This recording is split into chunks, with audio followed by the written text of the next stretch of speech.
Today we're going to be mixing together Lunar Tides in the color Blood Moon and Siam Orange.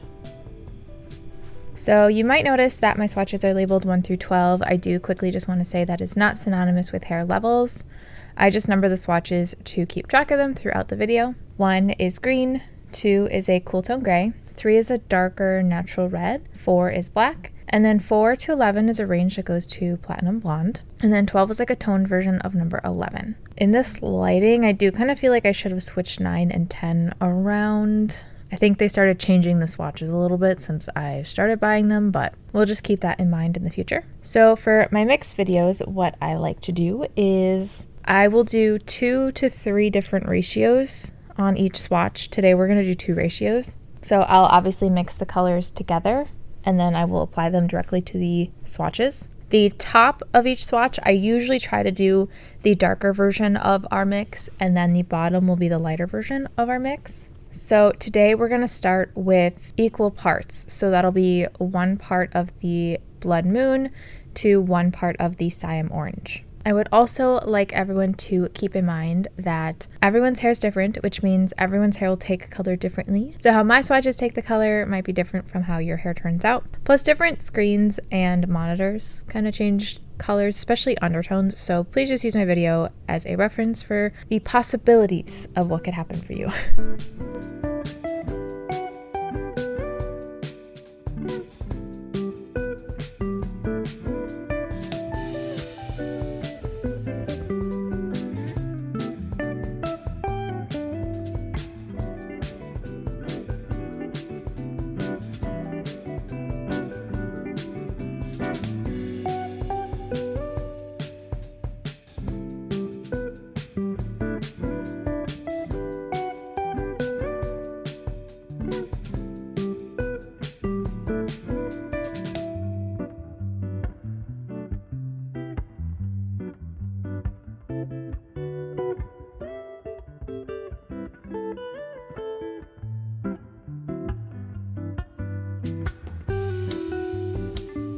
For the second mix, we're going to do a 4 to 1 ratio. So that's going to be 1 part of Blood Moon again to 4 parts of Siam Orange. I was really struggling with how many parts of what to use because when I was swatching them originally, they didn't look that different from each other. But then as they sat, I did start to see more orange coming through. Originally, I wasn't even going to do in equal parts. I was actually going to do more Siam Orange, but now I'm feeling a little bit better. So top one will still be the equal parts and the bottom will be the 4 parts.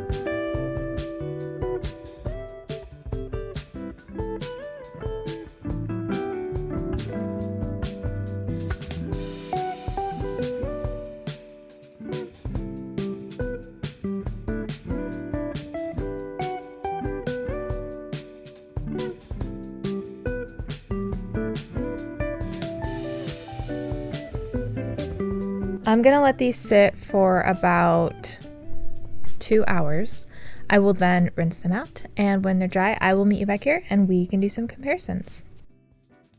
So I'd like to remind everyone that my swatches, again, are not virgin hair. Virgin hair tends to be less porous, which means it will sometimes struggle to take and hold on to semi-permanent color. And while I do say that in all my videos, it is especially true now because I do actually see a difference on my darker swatches. In fact, I'd say a majority of my swatches took the color except the black swatch. So just because my darker swatches took the color doesn't necessarily mean your hair will take the color, especially if it is dark and especially if it is virgin. So as I always say, do a strand test. So part of why I wanted to do this mix, I thought it'd be a little bit more interesting, is because Blood Moon, I think it's kind of like a true red but darker. I could maybe say it leans a little bit pink. It's really hard to say because when you're applying it, it has like an orangey look to it, but when I diluted it, it almost has a slightly pink. So that might be a good indication that it is just a true red. And then Siam Orange is a yellowy undertoned orange. So together you would get more of a warm undertone, whether it's a warmer undertone red or a warmer undertone orange. I will say that the Blood Moon was a little bit more pigmented than I anticipated, so there's not a huge difference between the top ratio and the bottom ratio, but I do think it will likely still affect how it fades, assuming that the bottom ratio would probably fade even more orangey. But at least now we know if you want to do a orangier red, you'll probably have to use a lot more orange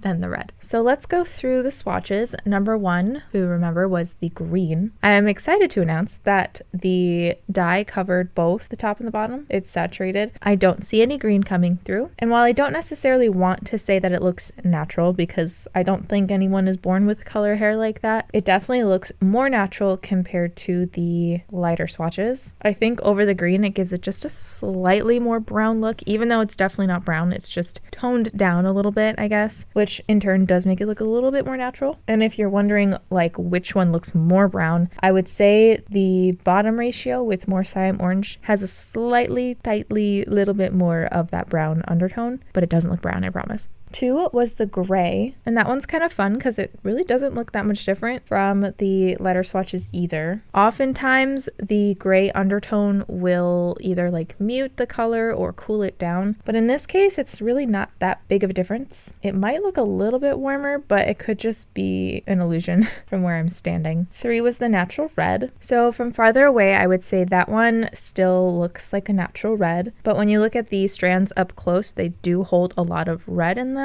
I mean, even number 6 kind of turned out the same way, where overall you can see a bit of that naturally kind of brown look to it, but if you look at the strands individually, you see a lot of red coming through. The number 3, I think, just looks a little bit warmer in comparison to like the number 6. I see a little bit more red on number 6 and a little bit more orange, I'd say, on number 3, but it's very minimal. They look pretty similar to each other. 4 was the black swatch, and I do not see a difference on that one. 5 was the dark brown swatch. And that one, kind of a similar thing where far away it looks brown, up close you see a lot more red. But because it is so dark, I don't see as much red, but the undertone definitely changed. Like it looks like a very warm brown now versus a more neutral brown that it looked like before. And then essentially as the swatches get lighter, the color gets lighter until you get to maybe number 10. That's about as light as it'll get because 11 swatch is obviously lighter, but they look pretty similar to number 10. I'd actually even say that the top and the bottom don't really look that different until you get to number 10 as well. The bottom ratio might look a little bit lighter on 7, 8, and 9, but they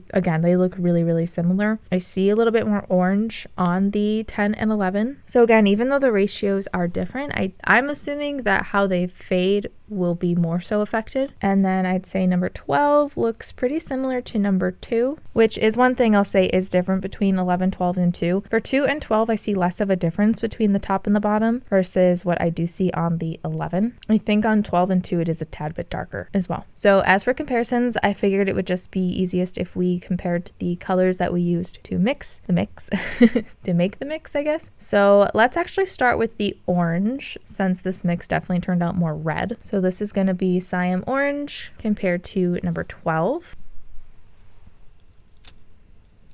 11, 10, and 9.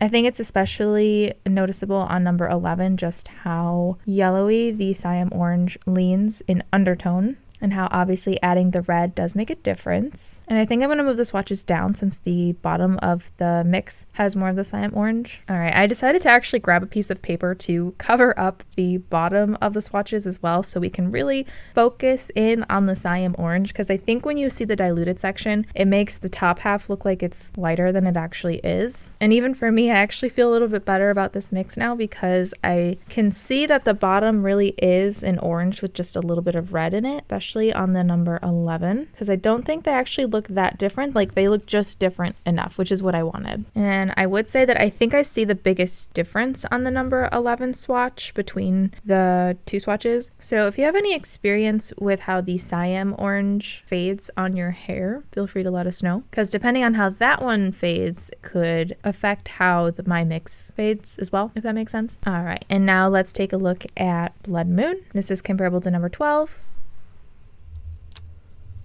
11, 10, and 9. So as you can imagine, adding the Siam Orange did lighten up the red as well. Lunar Tides does have True Lust, which is a lighter true red, but I believe this mix is even darker than that still. So this could be an option too if you're looking to lighten up the blood moon, but just by a little bit, as well as change the undertone, of course. And then hopefully you can see what I mean with the diluted section when I say it is a true red, maybe leaning pink, but it's kind of hard to tell next to this because this swatch obviously leans a lot more orange. But regardless, hopefully my camera's picking up on the undertone differences that the Siam Orange adds to the red. If you like this mix or the colors I used or anything else from Lunar Tides, I do have an affiliate code for 15% off with code FLOXY. Now this is an affiliate code, like I said, so I do make a small commission anytime my code is used. So if you do use my code, thank you very much. All right, now I'd like to look at the before and after clips. Those, as well as everything past this point in the video, is all going to be filmed in natural lighting.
I hope my video helped. If you have used this mix before, feel free to let us know how it faded on your hair as well. It's very helpful for anyone who is considering it. If you used my code, FLOXY, thank you very much for that as well. If you have a request, I do have a link below to a Google form you can fill out. Just remember, I only do brands we do not test on animals. Thank you so very, very much to my patrons. Thank you for watching, and I hope to see you in my next video.